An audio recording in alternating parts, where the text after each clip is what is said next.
Life میں جتنی بھی پرابلمز ہیں ان کا سلوشن جو ہے نا وہ پرووائڈ کر دیا جائے. اور یہ جو وظیفے ہیں سبحان اللہ یہ قرآن و حدیث سے ثابت وظیفے ہیں، اور اگر ہم ان وظیفوں پہ اور ان اعمال پہ عمل کریں گے تو انشاءاللہ ہماری زندگی میں سکون، چین، اطمینان بھر جائے گا اللہ اور اس کے رسول کے وعدے کے مطابق. اللہ سبحانہ و تعالیٰ نے بھی ہم سے قرآن و احادیث میں بہت سارے پرومسز کا وعدہ کیا ہے، اور اللہ کے نبی نے بھی ہمیں وعدہ کیا ہے. مجھے پچھلے کچھ عرصے میں بہت سارے سوالات لوگ بھیج رہے تھے کہ میرے جو فیملی ٹائز اچھی نہیں ہے، فیملی اسپیٹس فیملی کے ساتھ چھوٹے موٹے جھگڑے ہو رہے ہیں، فائنینشیل کرائسس ہے، اسٹریس سے ہم گزر رہے ہیں، دیر از ایموشنل ٹرموائل، عجیب سا فیئر ہے کچھ چیزوں کا، ڈیتھ کا فیئر ہے، انسکسیسفل ہونے کا فیئر ہے، فائنینشیل ریسٹرینٹس کا فیئر ہے، پھر انزائٹی ہے، ڈپریشن ہے، کچھ ڈائیورسز کے ایشوز ہیں، کچھ ہراسمنٹ کے کیسز ہیں. تو سبحان اللہ بہت سارے ایشوز تھے، اور مجھے بہت سے لوگ کہتے ہیں ہمیں وظیفہ بتائیں. تو میں نے سوچا کیوں نہ میں کچھ وظیفے کمپائل کروں قرآن و سنت سے، اور میں سب کے سب آپ کو 1 گھنٹے کے اس ٹاپک میں بتا دوں. ایک اور بات بھی یاد رکھیں کہ اللہ تعالیٰ ہم سب کو ٹیسٹ کریں گے. No exceptions, we all will be tested. ہم میں سے بڑا چھوٹا، امیر غریب، کالا گورا، عرب عجم، کوئی نہیں بچے گا. اللہ تعالیٰ ہم سب کو ٹیسٹ کریں گے. اس کی دلیل کیا ہے؟ اللہ تعالیٰ قرآن میں فرماتے ہیں اعوذ باللہ من الشیطان الرجیم وَلَنَبْلُوَنَّكُمْ بِشَيْءٍ مِّنَ الْخَوْفِ وَالْجُوعِ. ضرور بے شک ہم تم لوگوں کو لازمی آزمائیں گے. من الخوف والجوع، خوف سے اور جو سے، وَنَقْصٍ مِّنَ الْأَمْوَالِ وَالْأَنفُسِ وَالثَّمَرَاتِ وَبَشِّرِ الصَّابِرِينَ. اور ہم مال کے کم ہونے سے، جانوں کے جانے سے، اور فروٹس کے کم ہونے سے، یعنی فائنینشیل برڈن اور فائنینشیل کرائسس سے ہم تمہیں آزمائیں گے. وَبَشِّرِ الصَّابِرِينَ. لیکن بشارت کس کو ہے، گلیڈ ٹائڈنگز کن کے لیے ہے؟ جو صبر اختیار کرنے والے ہیں. تو اس آیت میں ہمیں پتہ چلتا ہے there is no exception for anybody. ہر بندہ ٹیسٹ کیا جائے گا. If you are not going through a test, then know that you are going through a test which is the test of gratitude. Sometimes in life we believe کہ نہیں میرے بھی life میں تو سب set ہے، ہر چیز اچھی گزری ہے. When we think that we are not being tested, we are still being tested. اور اس نہ ٹیسٹ لینے کا جو ٹیسٹ ہوتا ہے وہ کیا ہوتا ہے کہ انسان شکر ادا کرتا ہے یا نہیں کرتا، اللہ تعالیٰ کے انعامات پہ اللہ تعالیٰ کو راضی کرتا ہے یا نہیں کرتا. اور جو مشکلات کے ٹیسٹ ہیں، مصیبتوں کے ٹیسٹ ہیں، ان کا جو رد عمل ہے، ایکسپیکٹیشن ہے اللہ تعالیٰ ہم سے کیا کر رہے ہیں، وہ صبر ہے. تو مشکلات پہ صبر اور نعمتوں پہ شکر، یہ ٹیسٹ ہے.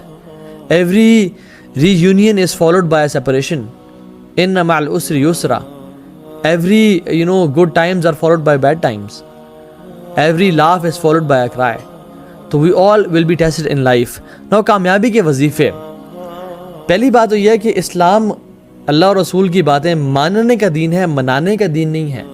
ہم لوگوں نے اسلام کو منانے کا دین بنا لیا کہ اس دن کو منا لیتے ہیں، اس دن کو منا لیتے ہیں، یہ ایونٹ آ رہا ہے اس کو منا لیتے ہیں، رمضان میں رمضان کی راتوں کو منا لیتے ہیں، عیدوں کو منا لیتے ہیں، مختلف اپنے راتوں کو منانا شروع کر دیا، حالانکہ اسلام ماننے کا دین تھا. میں آپ کو یہ کانسیپٹ کلیئر کروں کہ اسلام میں یہ جو لاکھوں کے حساب سے تسبیحیں جو لوگ آپ کو دے دیتے ہیں نا، یہ اس کی کوئی دلیل اس طرح سے نہیں ہے. آپ کو پتہ علماء تو یہ بھی لکھتے ہیں کہ جو میکسیمم اذکار جو کوانٹٹی وائز جو اللہ نے سب سے زیادہ دفعہ پڑھنے کو بولا وہ کیا ہے؟ 100 سے اوپر اذکار سنت سے ثابت ہی نہیں ہے. ہاں یو کین ریسائٹ استغفر اللہ maybe 1000 times a day. یس، نفل عبادت جتنی بھی کی جائے اتنا بہتر ہے. لیکن اگر کوئی شخص آپ کو کہتا ہے کہ اللہ تعالیٰ کا یہ نام آپ اتنے لاکھ دفعہ پڑھیں یا اتنے 1000 دفعہ پڑھیں آپ کا یہ مسئلہ حل ہو جائے گا، then we need to have a دلیل for that کہ وہ بندہ کس طرح سے بات کر رہا ہے. تو میں آپ کو آج کچھ وظیفے سے شیئر کروں گا جو کہ ہماری زندگی کو واقعتاً بدل سکتی ہے. اور پہلا جو وظیفہ ہے وہ ہے اللہ کا تقوی اختیار کرنا. کیونکہ ہمارا دین جو ہے نا، یہ بات یاد رکھیں، انفارچونیٹلی ہمارے سب کانٹیننٹ میں نا ہم نے اسلام کو ایک بفے سمجھ لیا ہے. میں جس چیز کو چاہوں اٹھا لوں، جس چیز کو چاہیں چھوڑ دوں. اسلام از ناٹ اے سیلڈ بار اور اے بفے کہ جو چیز مجھے پسند آ رہی میں اس کو اٹھا لوں اور جس کو میں پسند نہیں آ رہی اس کو میں چھوڑ دوں. ہم کس طرح کے مسلمان بن چکے ہیں کہ آج رات جی ناچ گانا ہوگا عشاء کی نماز کے بعد، نمازیں بھی پڑھنی اور ناچ گانے بھی کرنے ہیں. دن میں ماں جی قرآن بھی پڑھ رہی ہیں، تہجد بھی پڑھ رہی ہیں، لیکن جب بیٹی کی شادی کی باری آتی ہے تو ڈھولکی بھی چل رہی ہے اور مہندیاں بھی چل رہی ہیں اور ڈانس پارٹیز بھی چل رہی ہیں اور سب آپس میں جو ہے نا میوزک بھی پلے کیا جا رہا ہے، وچ از کمپلیٹلی حرام، اور سب کچھ کیا جا رہا ہے، کیونکہ وہ چیز مجھے نا پسند نہیں ہے، تو اس لیے میں اس کو چھوڑ دوں گا۔ حالانکہ اللہ تعالیٰ ہم سے کیا ایکسپیکٹ کرتے ہیں؟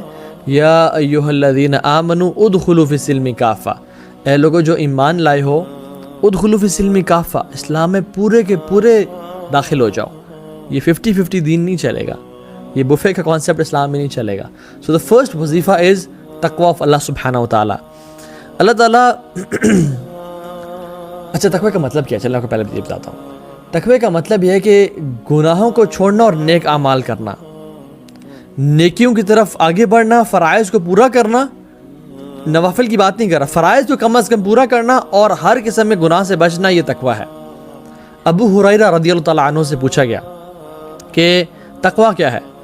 تو انہوں نے اس شخص سے پوچھا، کاؤنٹر کوشچن کیا کہ تم کبھی ایک ایسے راستے سے گزرے ہو جہاں پہ کانٹے ہی کانٹے ہوں، جہاں پہ جھاڑیاں ہوں، تو تم کس طرح گزرتے ہو اس راستے سے؟ تو انہوں نے کہا کہ میں اپنے کپڑوں کو بہت سنبھال کے اور سمٹ کے گزرتا ہوں اور ہر کانٹے سے بچتا ہوں، کہیں وہ کانٹا چبھ نہ جائے اور میرے کپڑے پھاڑ نہ دے، مجھے زخمی نہ کر دے۔ تو انہوں نے کہا ہاں یہی تقوی ہے کہ تم اپنی زندگی کا راستہ اس طرح گزارو کہ ہر ایک گناہ سے کانشیس رہو اور اس گناہ سے بچنے کی کوشش کرو، یہ تقوی ہے۔ اللہ اکبر، کتنے پیار سے سمجھا اور کتنے اچھے طریقے سے سمجھایا۔ اور اللہ سبحانہ تعالیٰ کہتے ہیں وَاتَّقُوا اللَّهَ وَيُعَلِّمُكُمُ اللَّهُ، تم تقوی اختیار کرو، تمہاری زندگی میں جو مصیبتیں ہیں، مشکلات ہیں، تمہیں پتہ نہیں کہاں جانا، اللہ تعالیٰ تمہیں گائیڈ کر دیں گے، تمہیں سمجھا دیں گے، تمہیں راستہ دکھا دیں گے۔ وَاتَّقُوا اللَّهَ وَيُعَلِّمُكُمُ اللَّهُ، تمہیں اللہ تعالیٰ سمجھا دیں گے، بتا دیں گے کہ اصل راستہ کون سا ہے۔ وَاللَّهُ بِكُلِّ شَيْءٍ عَلِيمٌ، اور اللہ تعالیٰ ہر چیز کو جاننے والے ہیں۔